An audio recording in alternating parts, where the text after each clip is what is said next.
नमस्कार दोस्तों, स्वागत है आपका आज की नई वीडियो में। आज हम बात करने वाले हैं प्रोटीन के बारे में। प्रोटीन क्या होता है, प्रोटीन का वर्गीकरण कैसे करते हैं। आपको मैंने पिछली वीडियो में carbohydrate, lipid, saturated, unsaturated fatty acids के बारे में मैंने आपको बता दिया है। उम्मीद है आपने वो वीडियो देखी ली होगी। मैंने अमीनो एसिड्स की वीडियो भी डाली थी और जोड़ा जीके में सिलेबस की सेकंड सेमेस्टर के सिलेबस की वीडियो डाली है। अगर आपने नहीं देखी है तो मैं उसका लिंक आपको डिस्क्रिप्शन में दे दूँगा, आप प्लीज़ उसे देख लीजिएगा।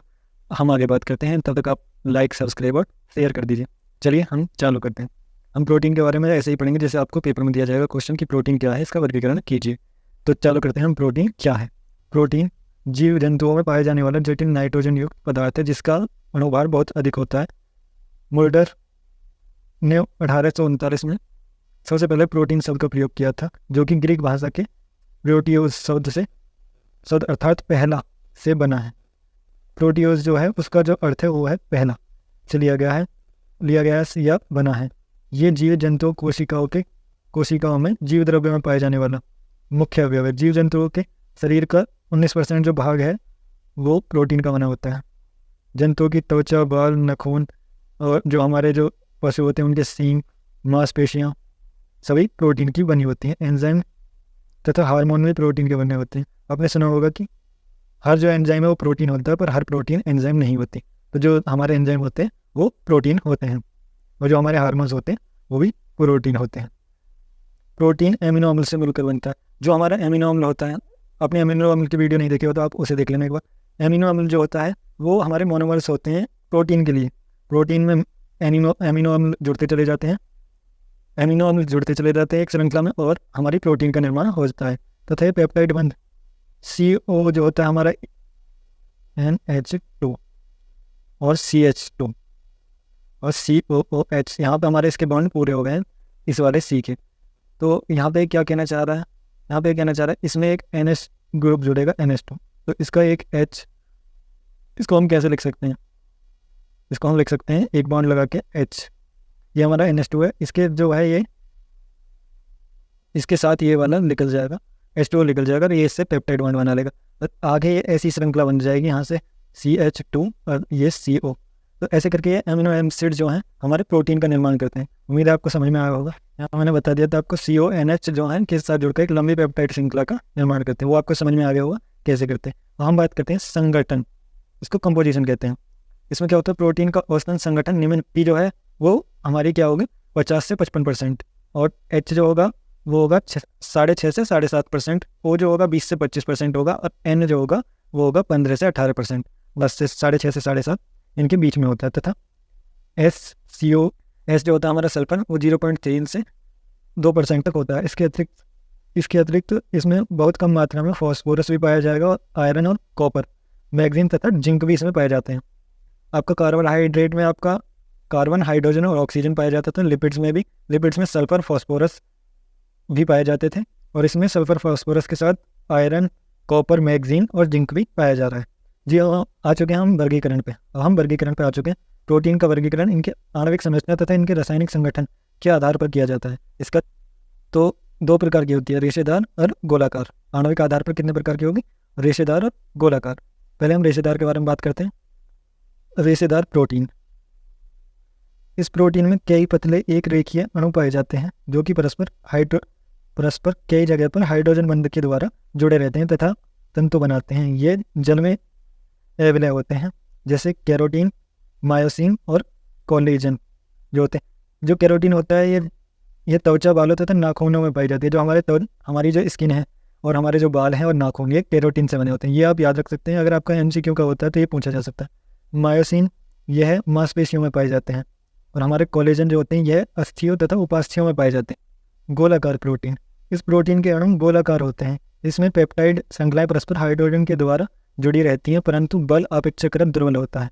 ये जल, अम्लीय तथा क्षारीय में विलय में पाए जाते हैं, क्षारों में पाए जाते हैं। यह प्रोटीन जीव में जैविक क्रियाओं को बनाए रखते हैं तथा नियमित करने का कार्य करते हैं। ये देखिए, ये गोल है और ये हाइड्रोजन बंध के द्वारा इस प्रकार होती हैं, और इसमें बीच बीच में हाइड्रोजन बंध पाए जाते हैं। ये जो होती हैं जल में और अम्लों में तथा क्षारों में ये विलय होती हैं। इनमें जो अपेक्षाकृत बल जो होता है ये बल दुर्बल होता है। दुर्बल का मतलब है ये अमीनो अम्ल में विखंडित भी हो सकती हैं। इनके एग्जाम्पल हैं जैसे एंजाइम, हाइड्रोलाइटेज एंजाइम पाचन में सहायक होता है। इंसुलिन कार्बोहाइड्रेट्स में के उपापचय को नियमित करती है। जो इंसुलिन होती है जो कार्बोहाइड्रेट्स के उपापचय को नियंत्रित करती है।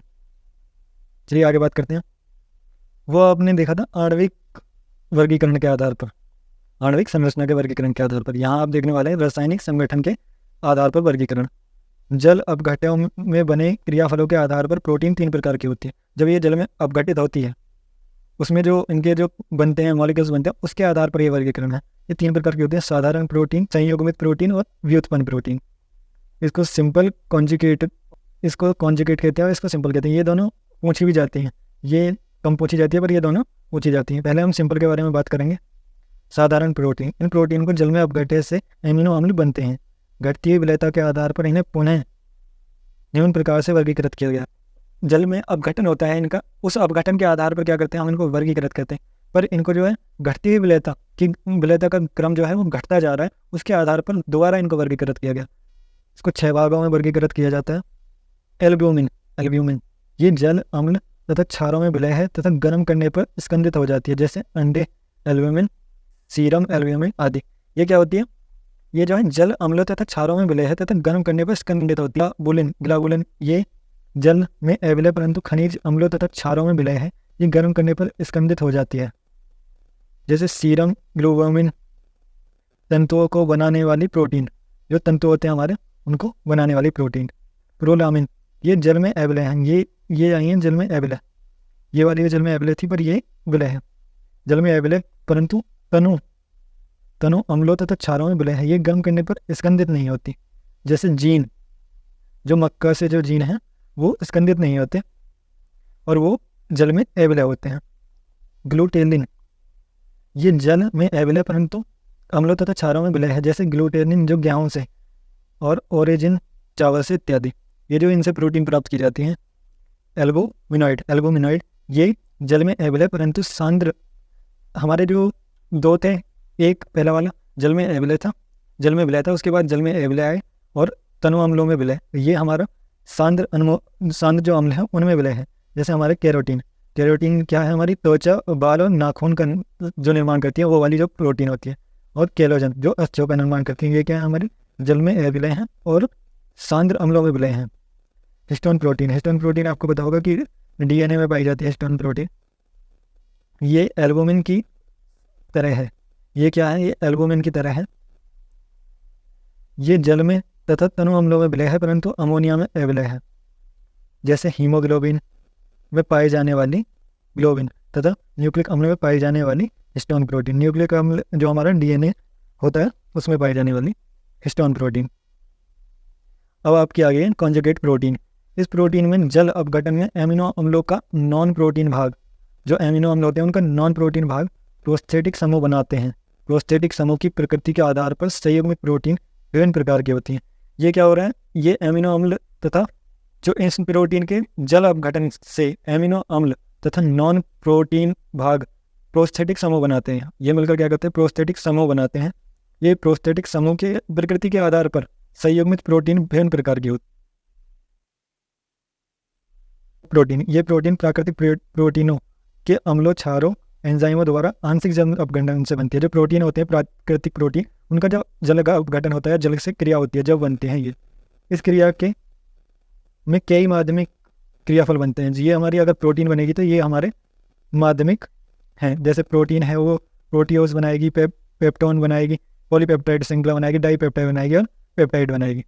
तो ये जो है आपका व्युत्पन्न प्रोटीन, ये आपका इतना इंपॉर्टेंट नहीं है। सिंपल और कॉन्जुगेटेड प्रोटीन आपका बहुत इंपॉर्टेंट है। तो आप उसको जरूर तैयार कर लें। पहले आप तैयार करें प्रोटीन क्या है, प्रोटीन के बारे में तैयार करें। और जो मैंने बताया था पहला जो क्लासिफिकेशन था आणविक संरचना के आधार पर, उसे आप याद करें। उसके बाद आप ये वाला वर्गीकरण याद करें जो जल अपघटन पर आधारित है, जो अपघटन के आधार पर आधारित है। तो उम्मीद है आपको वीडियो पसंद आई होगी। वीडियो पसंद आई हो तो लाइक करें, सब्सक्राइब करें, शेयर करें। मैं आपको इसकी टेलीग्राम पर इसकी PDF डाल दूँगा और आपने स्क्रीनशॉट ले लिया हो तो अच्छी बात है, नहीं तो मैं इसकी वीडियो की PDF टेलीग्राम ग्रुप पर डाल दूँगा। उम्मीद है आपको वीडियो अच्छी लगी होगी। मिलते हैं किसी नई वीडियो में, तब तक के लिए good bye. Thank you, thanks for watching.